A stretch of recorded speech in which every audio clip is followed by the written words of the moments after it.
You're listening to Two Girls, One Crossword. I'm like half in the shadows right now. I need to get a ring light. You need a ring light. I think you need a ring light. But my background is all lit up. You're perfectly lit up. Right, but I also know exactly where you're sitting in your apartment, and you're sitting in probably the most shadowed area of your apartment. Well, there's no place else I can sit. Okay, I know there's no place. I know. Okay, no pressure. Even though I'm sitting perfectly in front of these beautiful windows, I'm beautifully lit.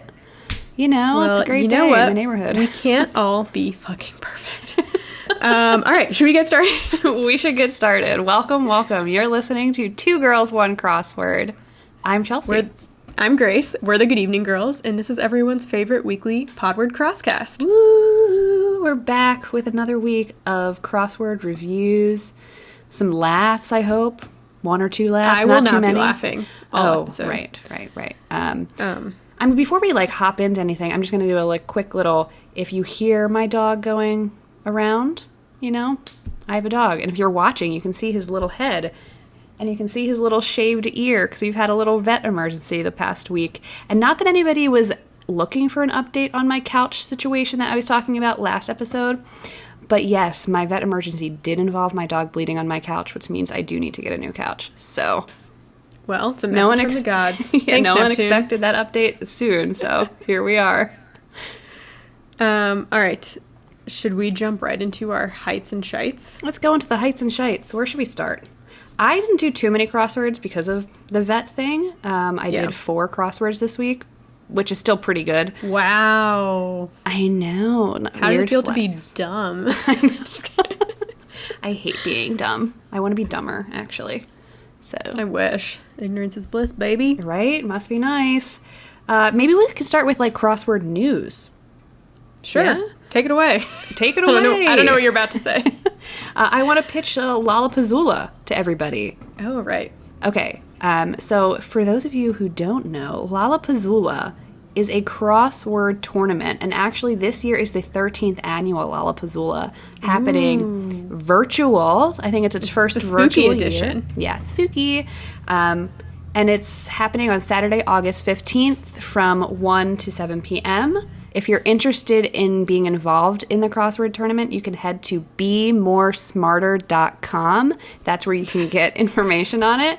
Lollapuzzoola is going to be hosted by Brian Sumet, who is one of the hosts of the Fill Me In crossword podcast, which is one of our rivals but friends. We're not friendly rivals. Friendly rivals. We're not trying to take their listeners away because I can guarantee you that their listeners are not our listeners. No. But we do crossword podcasts, so yay. And then it's also being hosted by Patrick Billender. You can go to patrickspuzzles.com. He's a crossword constructor, and they're hosting it. And yeah, if you're interested, it costs $20 to be in the tournament. And if you just want the puzzles, it'll cost you $10. Grace and I will not be participating. No, we'll just be getting the puzzles afterwards. Yes. We are not participating because we don't want to embarrass ourselves. We don't. And I appreciate all the encouragement from everybody who thinks that we're strong enough. No, and this enthusiastic is like Carrie. enough. They're just trying to bring us there to humiliate us with pig's blood in their 2-minute crossword times. You're right. It takes me 11 minutes to do USA Today. Monday USA Today, 30 minutes. A good hour, just really dig deep in there. But I hope there are some people out there that plan on, doing the tournament. I believe Rachel Faby, who we had on our podcast one time to explain to us what a crossword was, is one of the constructors for the tournament. So yay, Rachel. If you're doing the tournament, let us know. We'll see you there on Twitch. Let us know. No, we won't see them there. Well, we're not participating, but I'm going to hop on Twitch and be like, hi. And bother everyone. Yeah, I'll bother everybody. I'm really good at that. Cool. Yeah, I know. All right. What else we got? I don't have any more news. Do you have more news? No more news. Okay. Sorry. No more news for the week. That's it. That's it. Well, I have a shit open, but it's a light shit, and I hate to even do this because it's one of my favorite constructors. But I just wanted to get your thoughts on this. So this was from the USA Today crossword on August 5th by Zauchin Bernakel. Okay, 50 down. Blanks over. Gets ready to click on, say. Hovers over. That's what I thought. It's mouses over. I had never heard that before. So then I looked it up, And it is a thing, but it's more of like a technical thing, like if you're into making websites or whatever. Right. But I never heard it before. So it's kind of like a light shit because in Eric's article, they talk about how, like, just because you don't know something like the answer to crossword doesn't mean it's a bad clue. This isn't necessarily trivia, but I had just never heard that before. No, yeah, I hear you. I think it's more colloquially said as hovers over. Yeah. Or at least maybe for real computer nerds, say mouses over. Let us Right. know if you're a real computer nerd. Yes, let us know. But actually, I feel like I don't have that many shits these days because I'm really not doing the New York Times. Yes, okay, that's so true. I actually did 2 New York Times crosswords this week, but only because I saw who was constructing the puzzles, and that's why I did them. Like, for instance, the Friday, July 31st New York Times was by Claire Rimkus and Eric Agard, so I was like, I can do that. Like, I'll do that. Fine. One of the really, like, good clues, I think you'll like this one. 3 down, crush something, ? Was orange soda, which is very cute. And then I just think of, like, who loves orange soda? Kel loves orange soda. I met him on an airplane once. Really? Oh, you told me this. Yeah. It's like one of my only, like, celebrity encounters. Very nice. Another good one from that puzzle was 9 down, eyebrow filling technique, microblading. Ooh. Very, very nice. And this one was really funny. 24 down, groin pulls, ? And the answer is lusts. All right. I'm into and that. then the last one I want to highlight from that puzzle is 27 down, gymnastics eponym of a double back somersault with 3 twists. And the answer is Biles, for Simone Biles, who is like a true freaking machine badass. She is the goat. She is. Gymnastics. Yeah. I mean, I think she's just in general a goat of many things. Yeah. I'd agree with that. Anyway. Okay, from The New Yorker on August 5th by Natan Last. He had a couple. One that oh, yes. questionable. I did. Okay. I actually did one of these. I did this Yeah. one. It was funny. One across, dog treat, ? Foot rub. Yeah, foot rub. It was good. I feel like I don't refer to my feet as dogs often enough. So I'm going to make an effort to do that. That really tripped me up because I don't like to think about feet, mine or anyone else's. So that means I don't think about the word dog to be used for feet because I just don't like Your to think dogs about are feet. barking? Yeah, no. Okay, 19 across is what really tripped me up. I think this was on purpose. Mm-hmm. Okay. The clue was pegged or fingered. Yes. And then the answer was ID'd. Okay. Yeah. You could have used any other clue. That was definitely intentional, and I Yeah. loved it. Because that's the clue you would never see in the New York Times because it's too suggestive. No. Let us know if that was intended or not. Another puzzle that I really liked was the Thursday, August 6th from the Washington Post, which is, did I do that today? Yes, today's 6th. I just liked the theme. So the theme revealer was 62 across, appropriate reward, as often misspelled, and what the starts of the answers to starred clues might be. So just desserts was the answer. Okay. And then the other, like, some of the other starred clues had desserts in the answer. So Scout Leaders Unit is Brownie Troop. Nice. Analyst Infographic is Pie Chart. Yes. I just thought it was cute. I could eat a brownie right now. I know, same. Hungry. Back to New York Times crossword constructor, like, excitement that I had, which made me do the puzzle. The Saturday, August 1st New York Times was Adam Aronson and Paolo Pasco. This was such a good puzzle. First of all, buy Paolo's book, Crossword Puzzles for Kids on Amazon.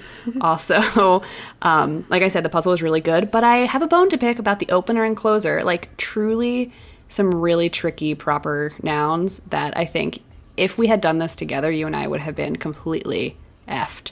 So I'll read you 1A. 1A, Coach K of NCAA men's basketball fame. And I think this is how you pronounce it. The answer was Krzyzewski. Yeah, no. So Krzywzewski. Okay, so that was the opener. And then the closer, 68 across. Landlocked land along the Silk Road. Kyrgyzstan. Kyrgyzstan. That was difficult. Lemon, difficult. even if I knew like the trivia answer to those questions, I would definitely not know how to spell them. No, that was the tricky part, because even when I started doing like the downs to kind of like help myself fill in the crosses, even as I filled in the letters, I was like, there's no way I can even guess these names because I don't know how to spell this country and I do not know how to spell this name. So there we go. But some fun clues, or clues that kind of tripped me up, but I thought were cleverly written. 12 down, residents with lots of remotely controlled systems. The answer is smart home, which makes me think of the Disney Channel movie Smart. Is it Smart Home House. or Smart House? Smart yeah. House. Which is Put great. some respect. I know, I'm sorry. Another good one, 31 down, spit take, perhaps, question mark. And the answer is DNA sample. Ooh, That was I good. like that. Or 29 down, which is my favorite, dead reckoning, question mark. And the answer is necromancy. So that was good. Good puzzle. Gosh, they're so smart. They're so smart. I love it. What else you got? I just have, speaking of Paolo, from his website, Grids These Days, Yes, this is such a good puzzle. the Themeless 16, Yes. Puzzle 68, Pasco Pinwheel. I don't know if that's the name of it. But anyways, he had a lot of TikTok references in here. Yes. He had 30 across TikTok precursor, which is Vine. Of course, He of course. had aesthetic associated with black clothes, chains, and curtained hair, which is E-boy. Yes, so we did this puzzle today, Matt and I, and Matt was like, what is an e-boy? And I was like, You're like, exactly "I don't have time to exactly explain." what this clue is. So then I just typed e-boy into Google, and like the picture came up, and it is identical to what this clue is. So And then I don't know if this was started by TikTok, but I've definitely seen it a bunch on TikTok. 34 across, aesthetic defined by rural domestic living, cottage core. Yes, I loved that. I also really loved 22 across, pierces, like a bubble tea cup lid, and the answer is stabs, which is like a very specific motion that you have to do to like, because bubble tea comes with that like little plastic on top, and you take your stab it in, and if you peel that plastic off and you just drink it like normal, it's kind of like, that's not how you drink bubble tea. You're stab crazy. your, whatever in, straw in. I also really liked 44 and 46 down, the fact that they were right next to each other and the clues for those. So 44 down is transports that are harder to ride uphill, and the answer is bikes. And then 46 down was transports that are pretty much impossible to ride uphill, and the answer was sleds. I just thought that was cute, right next to each other. I also liked 55 down, the Office-inspired verb meaning look at the camera, as coined by Community episode. And the answer is gym. To like pull a gym is when you like look at the camera, which they popularized it in The Office. It was a great, fun puzzle to do today. So I'd recommend it. It was fun. I enjoyed that. Very good. That's all I got. That's all I have. Oh my god. Twinning. Should we flip the coin? We should wait, corrections corner? I can't, no. No corrections corner. It's fine. We're moving on. Not today. Not today, Satan. Okay. It's been too long. No one corrects me anymore. No, they don't. So that means we're going to flip the coin. Are you ready? Yeah. All right, I'm flipping. I'm not busy. I guess we could flip it. I'm flipping the coin now. Heads! That's me! That's you! Yay! All right, let's hop into it then. My topic comes from the Saturday, August 1st New York Times crossword by Adam Aronson and Paolo Pasco. 66 across. It might say, pay poor tax of $15. And the answer is chance card from Monopoly. Oh. So my topic, Monopoly. You know nothing about Monopoly? You are about to have your literal freaking mind blown. Because I grew up playing Monopoly, like, pretty much competitively with my brothers and my family, like, my entire life. Matt never played Monopoly as a kid. The first time he played was with us. And let me tell you, it gets heated at my Monopoly house. takes too long, so I don't like it. I know, and you have some I'm not a huge hesitations board game person. about board games. But I feel like Monopoly has a very special place in my heart. And I learned so much doing this topic, like so much. So I'm hoping that I can teach you, and I'm hoping that other people will be like really like agog from what I am about to teach them.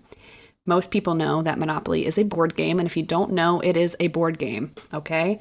It is currently produced by Hasbro, and there are hundreds of different versions of Monopoly out there with like many, many spin-offs. So there's like Harry Potter Monopoly, Walking Dead Monopoly, Game of Thrones Monopoly, Star Trek Monopoly, you know, Great Wonders of the World Monopoly, or whatever. And then there's a lot of other related media like video games and expansion packs. You can actually have like a stock market expansion pack for your Monopoly game if you wanted. Sounds terrible. Right. I'm going to tell you a little bit how to play first. We're talking about the US standard version that we would play here if you were to like go to your closet and pull out your Monopoly. The game board is square, and each space on the game board is a property that a player can buy. And if it's not a property, it's some other actionable space, like draw a card, go to jail, pay the bank this much money. And players move their token around this square board by rolling 2 6-sided die. They can buy and trade properties, and then they develop these properties by adding houses and hotels to the property, which raises the value of the property. Players then collect rent from their opponents who land on their property, and the goal is to drive your opponents to bankruptcy. The game is notorious for having many, many house rules. So, like, you could go to your Uncle Joe's house and play one way, and then you go to Great Aunt Sally's, and she has a totally different set of house rules. Similar to, like, when you play, like, Uno. Everybody plays Uno a different way, and it kind of causes a lot of fights. Like, if you go away to college and you try and play Uno with your roommates, and they play a totally different way than you, it starts some arguments. Or beer pong. Exactly.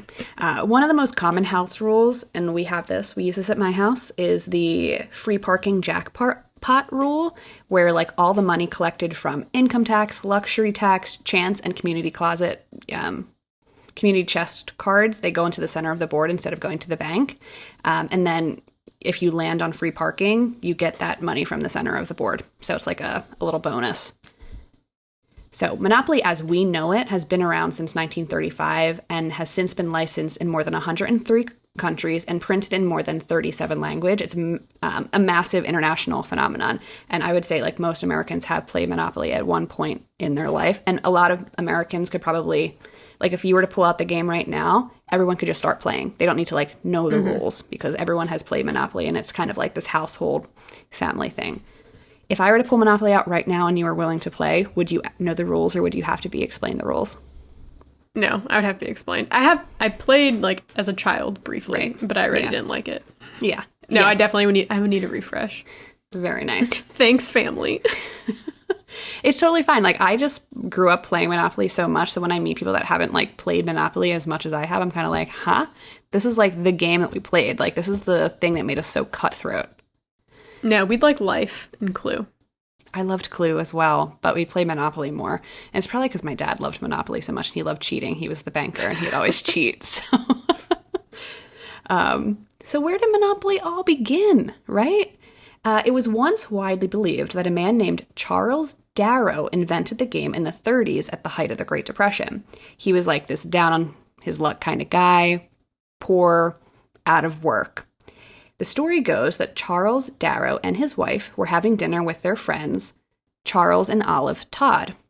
Charles Todd pulled out a real estate game he had recently learned, and the Todds and the Darrows played all night long. The Darrows loved the game so much that they asked the Todds for a copy, but this game wasn't mass-produced at this point, so Todd actually had to physically create a copy of the game and then gave it to Darrow. And it was after this night that Charles Darrow began calling the game Monopoly and went on to distribute it himself. Parker Brothers ended up buying the copyright from Darrow. But here's the rub. Darrow did not invent the game. The patent was in somebody else's name. A woman's name. Of course. Yep. Lizzie Maggie.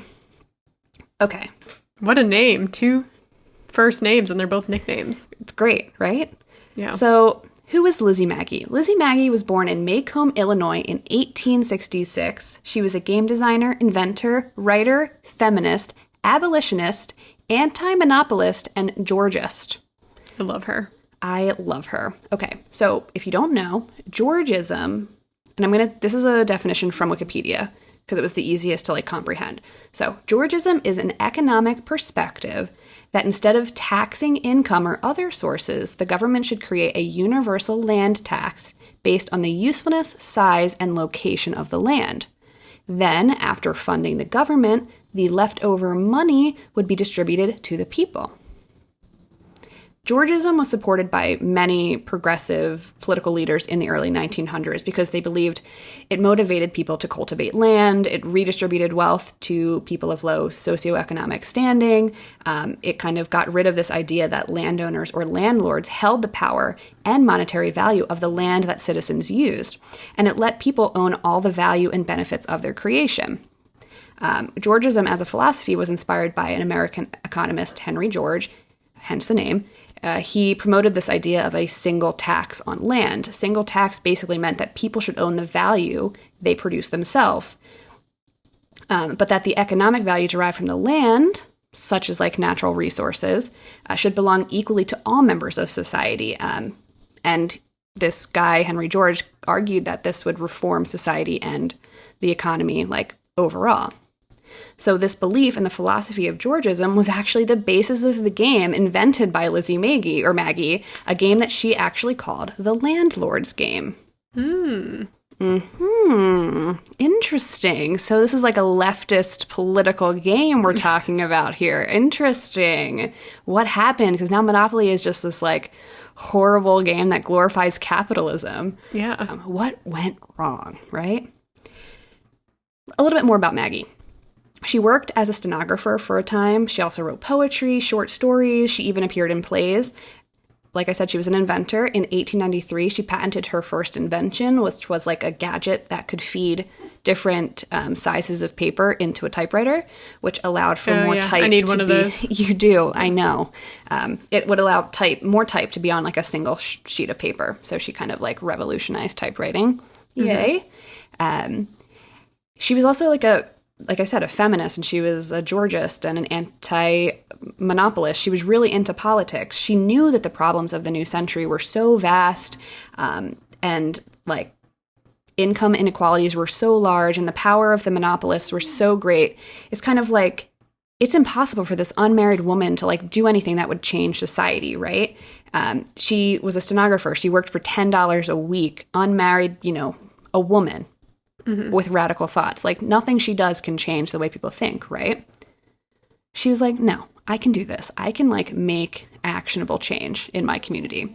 So how's she going to do it? The Landlord's Game.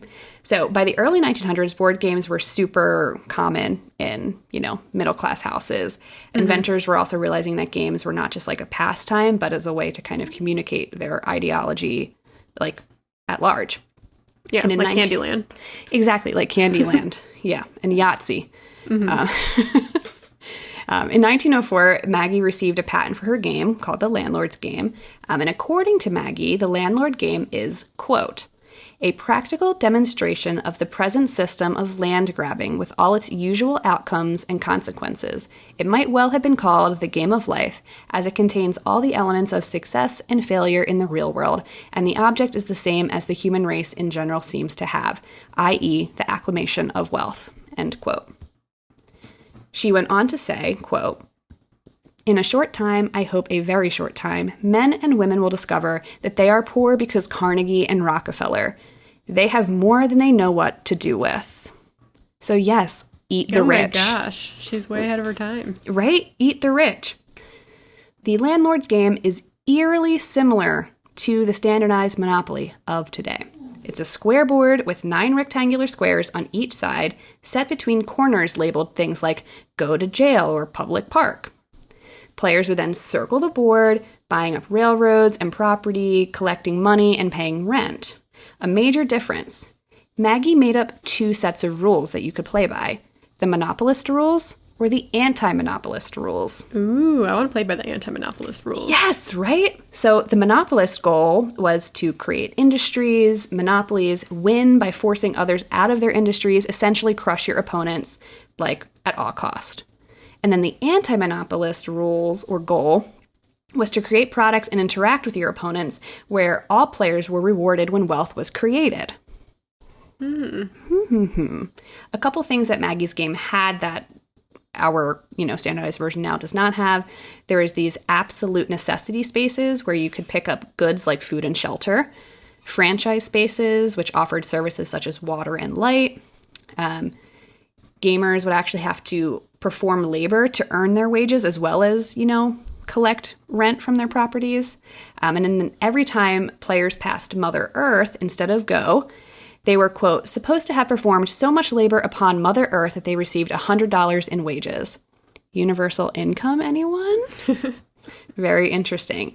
And then players who ran out of money, instead of losing the game, you'd be sent to poorhouses. Very interesting. So the game kind of monopolized the natural human instinct to compete, though Maggie's goal was to showcase the contrast between opposing philosophies in the hope that Americans would realize the reality of the system that they lived in, right? That they're in a situation as cogs in a machine, creating mass wealth for a very small number of people, while the majority of people starved and labored and toiled their lives away, seeing very little wealth ever. So that's what she wanted to show you. You could play like this, one person wins and everybody else is left devastated, or you can play collectively and then everybody comes out a winner. Well, I hate to break it to her, but yeah, no, it's very sad. That's not what happened. It's not what happened. It's actually very sad what happened with Maggie. Okay, so she published her game through a company called Economic Game Company of New York. It was a hit with leftist intellectuals and on college campuses. It was so popular, they would buy a copy, but then instead of their friends buying a copy, their friends would then make their own copies, and then their friends would make their own copies. So she didn't make a lot of money off this game. Mm-hmm. And it was through this kind of popular, word of mouth, hand-me-down sharing that 3 decades later, this is how Charles Darrow heard about the game. And like I said before, Darrow sold the copyrights to Parker Brothers, who made millions of dollars on the game. And Lizzie Maggie, she made a small sum of $500 when the Parker Brothers bought her patent from her. And she got royalties. No royalties. That's messed up. It's very sad. So initially, Maggie was super excited that someone was going to buy her game. She was really excited that the masses were going to kind of see her political ideas happening in front of them and have access to Georgist philosophy.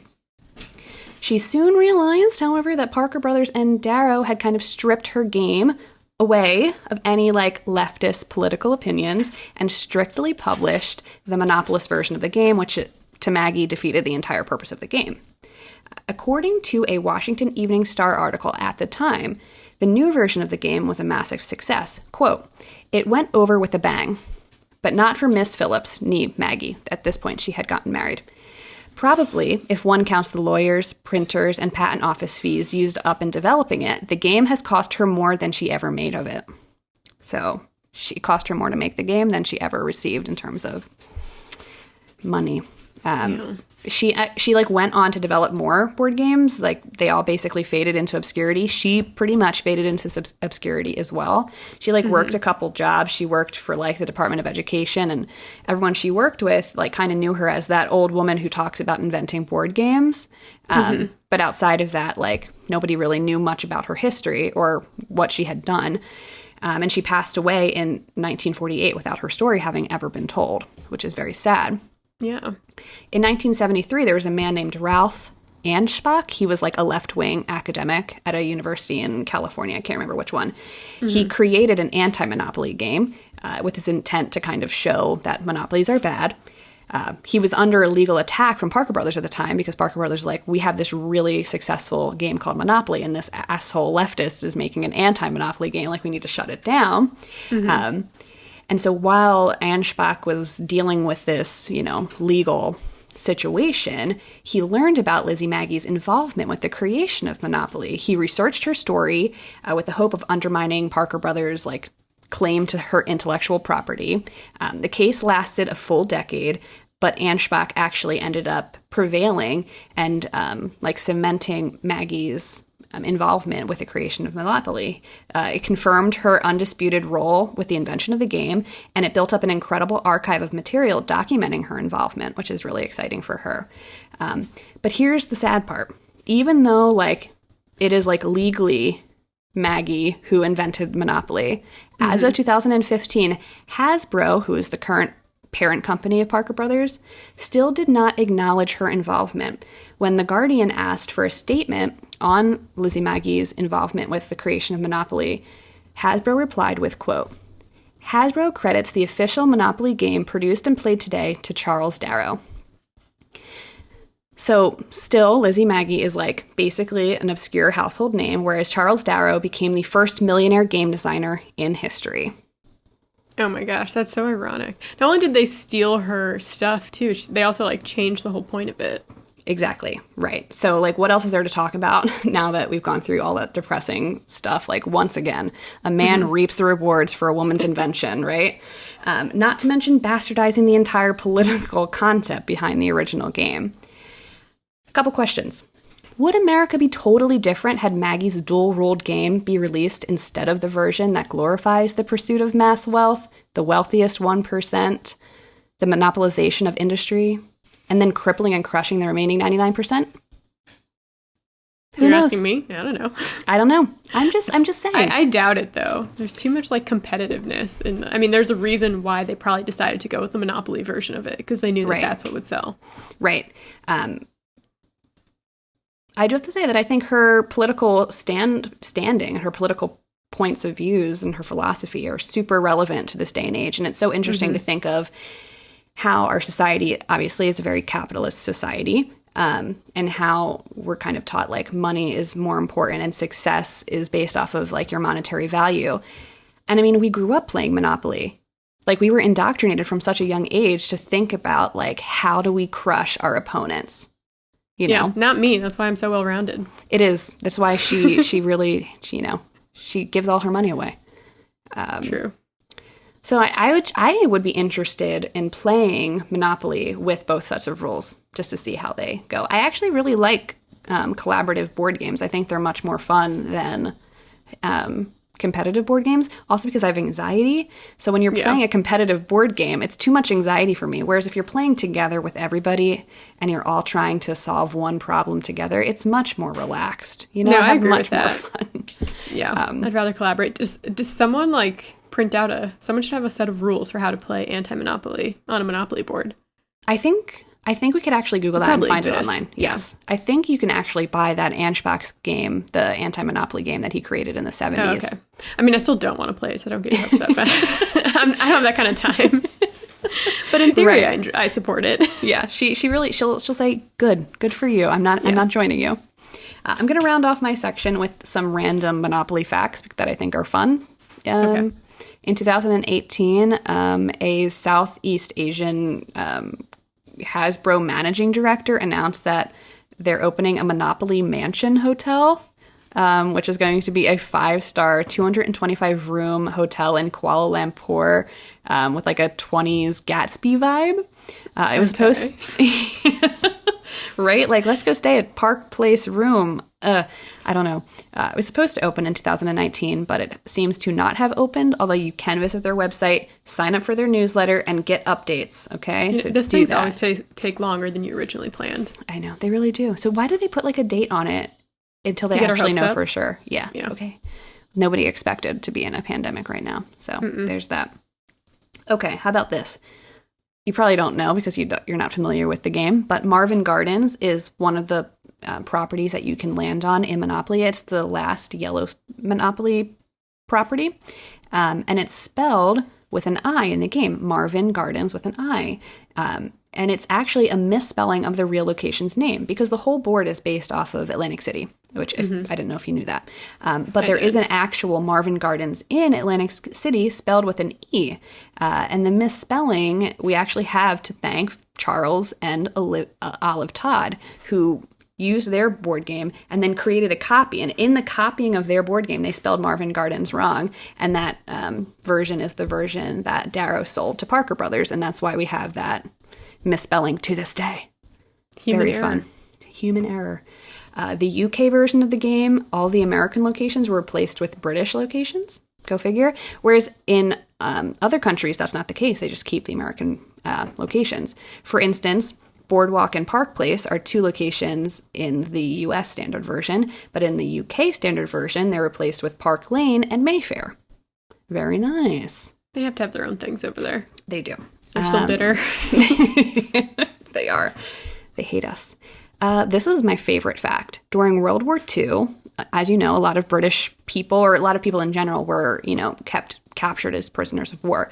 British airmen in particular would be shot down over Germany, Germany occupied land, and then they would be kept held prisoner. And for whatever reason, Germany allowed humanitarian groups like the Red Cross to distribute care packages to these POWs. And one of the categories that the Red Cross could send over to these POWs were games and pastimes. So then there's this company that was posing as a charity called Licensed Victualers Prisoners Relief Fund, and they sent packages to POWs that included Monopoly games. But inside of the games, they were filled with secret escape kits. And these kits included things like compasses, metal files, money, and most importantly, maps. That I thought was really cool. Sneaky, sneaky. Right? Last little fact for you, the original game included 10 metal tokens, including an iron, purse, lantern, race car, thimble, shoe, top hat, battleship, cannon, and a rocking horse. As of 2017, the current pieces in rotation in the US are a battleship, a Scottish dog, a top hat, a roadster, like the little car, a cat, a T-Rex, a rubber duck, and a penguin. Wait, what? Why'd they change it all to animals? Right. So they nixed the thimble, boot, iron, and wheelbarrow, which were in my games as a child. And Yeah, they put same. in. So, and now we Kids have a these T-Rex. days are like, what's a thimble? Yeah, right? They're like, what's a wheelbarrow? It's like, okay, did you never sit in a wheelbarrow and have your dad run down your yard with you in it? Is that just me? I mean, I never did, but I still knew what a wheelbarrow was. That's all I have for you. I got a lot of my information from the Guardian article called The Secret History of Monopoly, the Capitalist Board Game's Left-Wing Origins. Also from the Smithsonian, Monopoly was designed to teach the 99% about income equality. And then the New York Times article, Monopoly's Inventor, the Progressive Who Didn't Pass Go. All very good articles, very good information there. Good title. So that's what I got. Okay, so the Monopoly guy, does he have a monocle? Yes. He doesn't. Doesn't? Look it up. That's a one of those Mandela effects thing. What's his name? Just Google Monopoly guy. Well, he does in this picture. But, oh, that's so weird. In every On other the box, he doesn't. Yeah. But everyone remembers him as having one. So think about that. Oh my god. Wake up, people. Sheeple. There's more going on. Okay. My topic is from the Washington Post, August 3rd crossword by Gail Grabowski and Bruce Bensky. And it is 20 across bar mitzvah scroll. Oh, what is it? A Torah. Oh, I was wondering if there's a specific... Obviously. A specific scroll from the Torah? Sorry, I don't know much about the Torah. No, just the general scroll. So I'm doing bar mitzvahs, but also just rites of passage in general. Coming of age celebrations around the world. So a bar mitzvah is obviously the Jewish coming of age ceremony. I'm not going to go super in depth into the history of the bar mitzvah and, go into the history of Judaism, but I will talk about vaguely the event and then some other events that people use to symbolize becoming an adult. Yes. And if Americans have, that version for themselves. Okay. Let's talk about it. So, do you know the difference between a bar mitzvah and a bat mitzvah? One is for a boy, one is for a girl. Yeah. So bar mitzvahs for boys and bat mitzvahs are for girls. And the boys, it happens when they're 13, and for girls when they're 12. And this is actually a common theme in different cultures. Girls usually do the ceremonies earlier than boys. I wonder why. Okay. So the ceremony takes place the Saturday morning following the child's birthday, if the schedule allows. That's ideally when it should take place. But of course, with scheduling and stuff, sometimes it's a couple weeks or months after. Okay. Leading up to the ceremony, the child must take classes, aka Hebrew school, aka I was so jealous of all the kids who went to Hebrew school in my elementary school because they all like knew each other there and were friends there, and I didn't go because I'm not Jewish. That's so funny because I didn't know any Jewish kids growing up at all. I was jealous of the kids who went to CCD because everyone in my town was Catholic. Well, I went to CCD, but my elementary school and middle school had a huge Jewish population, so I knew a lot of Jewish kids, and I went, not to brag, but I did go to a lot of bat mitzvahs. Wow, okay. Yeah. Flex. But anyways, they all went to Hebrew school and like had a great time, and we're all BFFs. My best friend in elementary school was Jewish, so I was like kind of I was like associated. But okay, so they have to go to these Hebrew classes, or they can work one-on-one with their rabbi in order to learn enough Hebrew to read from the Torah and also know enough. They learn about like Jewish history and law to understand the text, the context.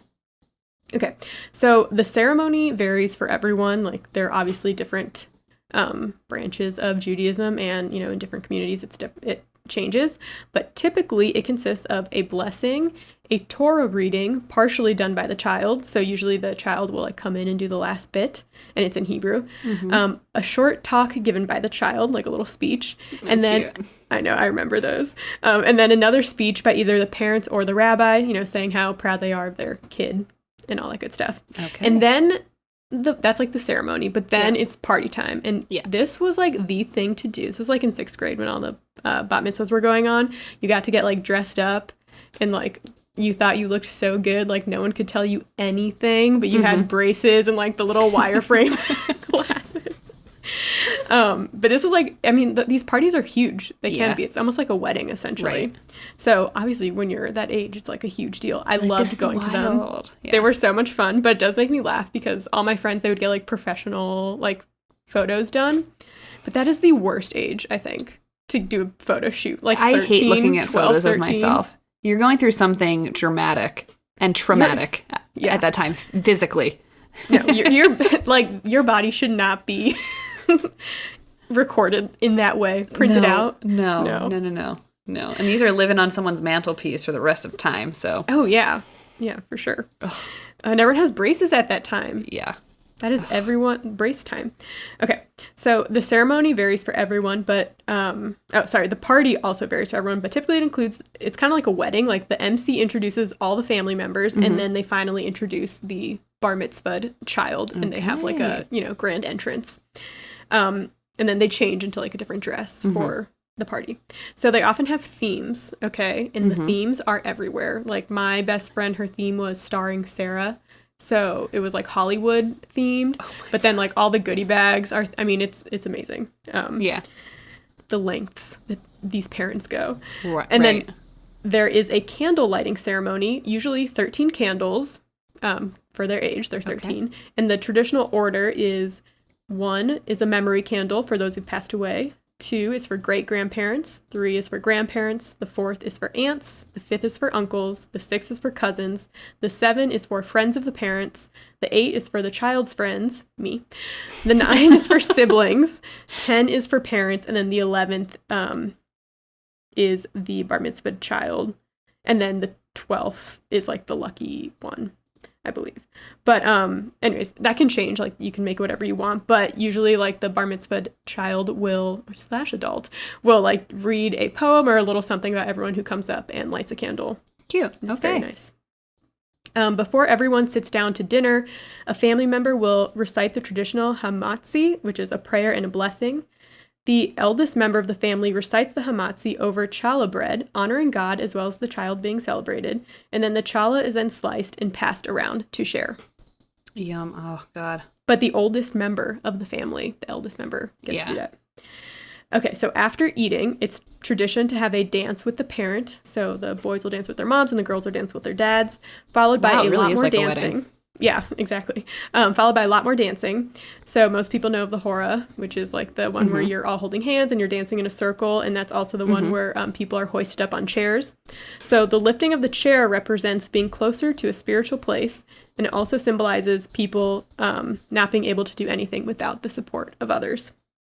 Very nice. And it's also good fun. Symbolism. Yes, yeah. And it's fun. So that's the bar mitzvah. And the point of that is also like I think it's similar to like confirmation, and you're an adult in the temple as well. So then you can take on more responsibilities and right. Did you Did you go through all the community I confirmation? did do confirmation. Yes. Yeah. So I'm an adult. Sames. I'm an adult. If you had any questions. Okay. So now I'm going to talk about different rites of passage in different areas of the world throughout civilization. Yeah. So let's go way back in time to ancient Rome, my favorite place. It. Yes. So their rite of passage was beard shaving, which sounds would be the opposite. But boys would shave off their beards to show that they were finally men. They would also stop wearing amulets, which were worn as protection, because since they were a man, they wouldn't need those protections anymore. And they would also start wearing togas and soon enroll in the military. They're big boys now, so. Yeah. I wonder how old they were, because to have beards. Probably like 14 or 15 or something stupid. How many 14-year-olds do you know with a beard to shave off? I don't know. I feel like all of them have some sort of little scrawny face covering. It's creepy. Are there any 14-year-old boys who listen to our podcast? Please send us a picture of your facial hair. Don't. Chelsea, do not Google 14-year-old boys. I don't. She's canceled. Okay. I'm not kidding. So next we're going to go to Brazil. This is called the bullet ant initiation. The who? Bullet ants. Okay. Like aunts or ants? Ants, like the insect. Okay. So this is a tradition for 13-year-old boys in the Amazonian Satir Maui tribe. The boys go into the jungle to gather bullet ants. The ants get submerged into herbal water, which temporarily sedates them. They are weaved into gloves with the stingers pointed inwards. Then the ceremony begins. It involves song and dance. But once the ants wake up and they are mad as ever because they've just been, sedated, the initiation begins. The boys must keep the gloves on for 10 minutes. And most of them try not to cry out, as that's seen as a sign of weakness.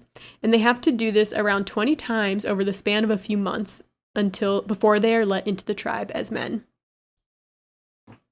Damn. That's actually what I do for if I'm interviewing anybody to be like a romantic partner. Not that I am, but if I were to do that, that's exactly what I would do. You have to do it 25 times. I would never be able to do that. Yeah, I mean, I have you stepped in a red ant pile? This is like, I can't imagine. I have never, but I can only imagine. I've stepped on a bee. That was horrible. Yeah, so obviously we would not be considered men in this Brazilian tribe. No. That's okay. I've always known it. Okay, so next I'm going to talk about Rumspringa. Yes. So this is the Rumspringa. This is the Amish coming of age tradition that takes place when the youth turn 16 and they're allowed to be, supposedly, unsupervised in the real world. So we talk more about Rumspringa and the Amish community in episode 44, Three Strikes and You're Shunned, if you're interested. But in general, there are a lot of misconceptions about Rumspringa. I feel like in the media, to the English, as the Amish like to call the non-Amish in America, we kind of have seen like the Rumspringa as, these Amish kids like moving to New York City and doing drugs and partying and all this stuff. And while, yes, they definitely do experiment in that type of stuff during Rumspringa, most of them still live at home during it. They don't like move to a big city and are completely unsupervised. I mean, they're 16 and they don't have IDs. So they live at home with their family. But the time is more used to join youth group type things, so they don't have to work as much, and they don't have to like follow their family rules as much. They get to be in these youth groups, and so they spend time socializing with other kids their own age. And interestingly, I read that one of the things they do, like they might play volleyball or something. And one time I was driving in Amish country and I like we were like driving and then there was all these Amish people playing volleyball, but it was so hot, but they were all wearing like their full gear. Right. And I guess we like slowed down and were looking at them like too obviously because they all looked at us and like, wait. Like, whoops. Sorry, I'm creepy. Yeah. But so this time is basically like where you meet your future spouse. All right. We all know what's going on there. We do. Okay. So not to interrupt, but there is like a very small Amish community on TikTok. How? I'm just going to say it. Oh, it might be happening during Rumspringa where somebody gets like a phone or something Actually, like that. No. Okay. I also talked about this in the episode. The Amish are not, I mean, it's like any society. You think everyone there follows the rules 100%. No. That's not true. No. I know through people that I know who work with the Amish that plenty of them have phones and they go to bars and they drink. Okay. So not to you can find Amish they're not TikTok. this like perfect community where everyone is on the same page. They're just like everyone else. Right.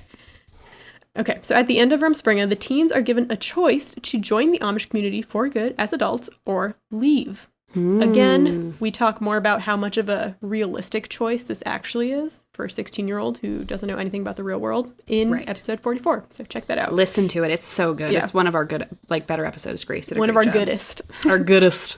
We're going to be more smarter. Okay, next we're going to talk about another one that is close to my heart, the quinceañera. Yes. Let's talk about it. So this is a tradition in Central and South America when a girl turns 15. It originated in Mexico way back in the day. It was used as a way for a girl to show she was ready for marriage. Potential suitors would present gifts to the family in hopes that she would choose him. But these days, it's made its way to multiple South American countries and communities in the United States, and it's more about a tradition to womanhood as opposed to, like, I'm getting married because you're 15. Quinces are so amazing. Yeah. It's similar to bat mitzvahs in, like, how grand they can be. Extravagant, yeah. So the tradition sometimes begins with a church service, a Catholic mass, of course, then followed by a party. And the party may include a choreographed dance with 14 couples, plus the quinceañera and her escort, making 15 couples, because she's turning 15. Yep. I was in 2 courts for quinceañeras when I was in high school. Grace, yeah. You never told me that. I didn't know I was sitting with royalty. Yes, I told you that because that's the story when I ate too many Thin Mints at my friend's house. Remember? I will never repeat that story unless you Venmo me $500. DM me for my Venmo.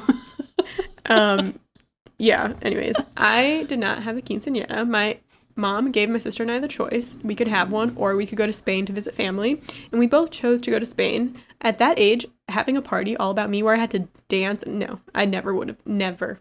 No, you at that age, you were not Keen's material. I mean, not that you weren't Keen's material, but like, you were wearing fishnets and like studded belts and stuff. Way too much attention. No way. Yeah, no. But I did go to a bunch. My cousins, all that good stuff. Okay, so then alternatively, we have the Sweet 16 party. I had a Sweet 16 party. Was it a big party? It was a pretty big party. I mean, like, we were not wealthy at all by any means, and it was a joint Sweet 16 between me and my best friend at the time. We were both, very poor, and so our parents, like, my mom knew some guy who owned a hall around the corner. We went there, and like the rule was like everybody had to wear black and white except me and like my co-host. We were in purple, and all of the food was black, white, or purple. And we had like a DJ. That's kind of limiting. Right. Okay. But how much food is black? Like dinner food? It was like Oreos and stuff, Okay, we didn't really do dinner. It was like all snacks. Okay. That makes more sense. The coolest part that was we had hired a band far from proper. They were like a pop punk band from Florida, and we hired them to drive up to play our... hello, that's a huge deal. They were they were small. I mean, they had like an EP and they did some like local Warped Tours, and me and my best friend like really liked them. But, and they were driving up and their van broke down and they missed our party. Yeah. Oh my gosh, did you cry? It was so sad. They were going to like stay with us and like we were going to party with them afterwards because that I drank when I was 16. Were they over 18? No, they were in high school just like we were. Yeah. I was going to say, that's kind of sketch. No. They were our age. Oh my gosh, that's like traumatic though. I know. Like at that age, that'd be like the end of my world. I know. And then like my best friend's like cousin like DJ'd once. So he DJ'd our party for us. Well, was it fun? It was a lot of fun. Did you have like a big entrance and stuff? Yes, this is so funny. Like we were definitely from a very blue collar town. It's like everything's very, this was not fancy. My best friend's sister had like a small car that we put purple streamers out of, and her dad like blasted music, put on a suit, and drove us into like this rinky-dink Hall's parking lot, and like we had everybody stand outside and greet us. It was like, I look back and cringe at how... No, that's cute. That's when you became a woman, Chelsea. You're right. I'm sorry. Everyone was like, oh my gosh, look at her being driven by her friend's dad in that purple dress. She's an adult now. We had rolled up purple invitations with purple bows that we handed out to people. I didn't realize you're such a purple person. At the time, I must have been, but I definitely am not into purple now. See, another reason why I couldn't have a party that big is like, feel like I didn't have that many friends. I mean, I guess at that time you kind of just, well, no, because quinceañera's in high school. So it's not like you can invite your whole class. You know, in 6th grade, it was still like you just invited everyone from your elementary school. We definitely invited more people from my hometown. Like, I went to a private high school, like, in a different town over. You had 2 people, though. That's the way to do it. Because then it's, like, not that embarrassing, you know? Like, yeah, I grew up in a really tiny town, so we invited, like, everybody we had gone to school with from, like, kindergarten until, you know, 8th grade. We invited everybody, and then, like, my 5 friends from my private school came, you know? So... Well, I wish I could have been there, but I can't go back in time.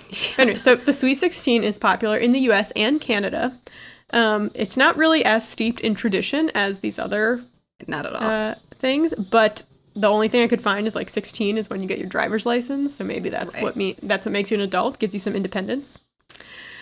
Okay, so the Jai Li and Guan Li are ceremonies practiced in Han, China. By the Han Chinese in China, that dates back to Confucian times. So it's not as common nowadays, although I think sometimes it's like having a little bit of resurgence.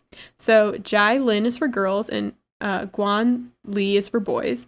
Jai Li and Guan Li. Participants are 18 to 20 years old, so they're actually like adult aged. Okay. Not like 13. Yeah, they're 16. Actually adults becoming adults in their community. Yeah. The ceremony involves traditional dress, speeches, and worship. In ancient China, it would involve the allocation of a grown-up name. So a grown-up name is also known as a style name or a courtesy name. Mm-hmm. And from what I could find, it's a name given to you to signify that you are an adult. So it was disrespectful to call someone by their birth name if you aren't older than them. Interesting. So the style name was meant to be a sign of respect. Very nice. Yeah. So I don't know what my adult name's going to be. Deborah. Do not call me by my birth name if you're younger than me. I swear to God. Okay. So debuts are celebrated in the Philippines, and it's for a girl's 18th birthday. It's a huge party, almost like a wedding. It includes a family procession, traditional dress, and 18 gifts from 18 friends. There's usually formal dancing and fireworks. Okay, I'm going to have a debut for my 29th birthday next year, so I need 29 friends. And 29 gifts. That's the most important part. Yeah. Okay, cattle jumping. This is a tradition in Ethiopia's Hamar tribe. It's a 3-day-long ceremony that involves dancing, singing, and worshiping. At the end of the 3 days, the boys must show that they can run across the backs of the tribe's cattle, a line of 7 to 10 bulls, 4 times without falling. Nice. So I could never do that. Yeah. Quinceañera, you like throw a party and you get to wear a dress. In Hamar tribe, you have to run across backs of bulls. So the eldest child must go through it first before the rest can follow. The father decides when the eldest boy is ready. Sometimes they're like very young, like 7. Wow. Okay.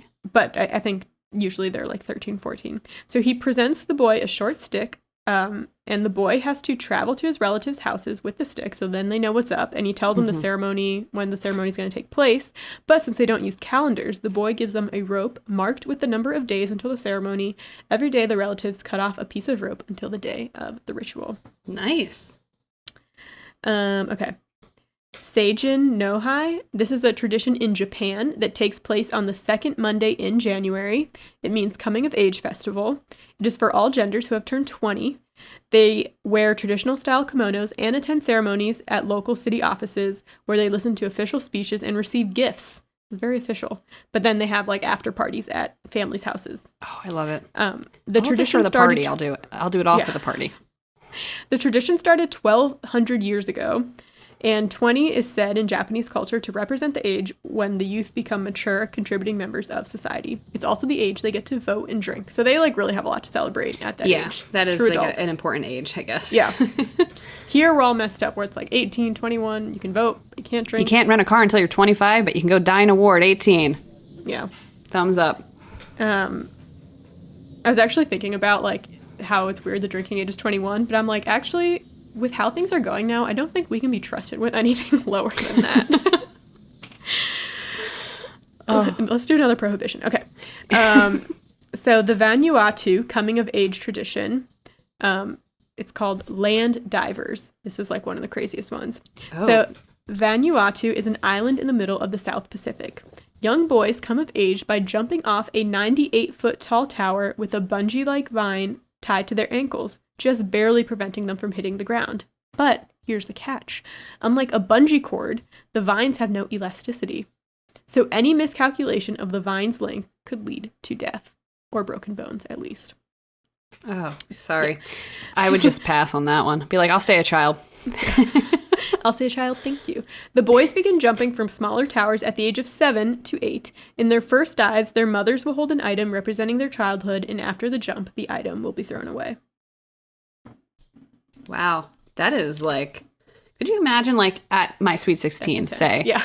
It's like, and now at the end, bungee jumping. Or my dad was like, you know this like bear that you've slept with since you were born? Yeah. Trash. Fuck. That's how you become a real adult, Chelsea. That's why I never became a real adult. I still have that bear. Well, I was watching this TED Talk of this guy who was talking about how his kid had a bat mitzvah, but he wanted another. He like read about all these different rituals that all these different cultures had, like coming of age things, and they all involved like, you know, a challenge, lessons, leadership by other adults. So he wanted to do something else for his kids. So he made up like this ritual. They had to like change a tire on their mountain bike, and then they had like a bunch of all the adults in their life like write them letters of advice about That's different nice. things. Yeah, it was cute. Yeah, I definitely don't think that my Sweet 16 had any sort of like emotional impact on me, except that was actually one of the last nights I hung out with my best friend. So that's... Oh my gosh. At We'll least do a bonus episode of the tea from what happened at Chelsea's Sweet 16. And what happened at the quinceanera Grace ate too many Thin Mints at. It didn't happen at the quinceanera, okay? It happened at the practice for dancing. Sorry. Okay, I'm sorry. Did I ever tell you that my good friend Lauren worked on a TV show about quinceaneras for BuzzFeed? Oh, okay. I was going to say the MTV Sweet 16 because sometimes they did quinceaneras on there. My Super Sweet 16. Yeah, which was an insane show that I loved. I loved that. The drama on that show. Anyway, wow. Well, that's it. That's it, kids. We learned about coming of age and, Did we ever fully come of age? I don't know. No, I'm not of an age at all. I never arrived. I never left, actually. So I didn't come anywhere. Okay, on that note, we will see you guys next week. But in the meantime, if you want to talk to us, find us on Twitter at The Good Eve Girls. Or Instagram, The Good Evening Girls. We're doing some fun things, folks. Come over and join us. Or TikTok at The Good Eve Girls. Yes. Before it gets canceled. Yeah. Who knows what's happening anymore? Who knows? All right. But I guess we'll see you guys next week. You'll see us. You'll hear us. It was great to talk to you today. Good. I'm Chelsea. Goodbye.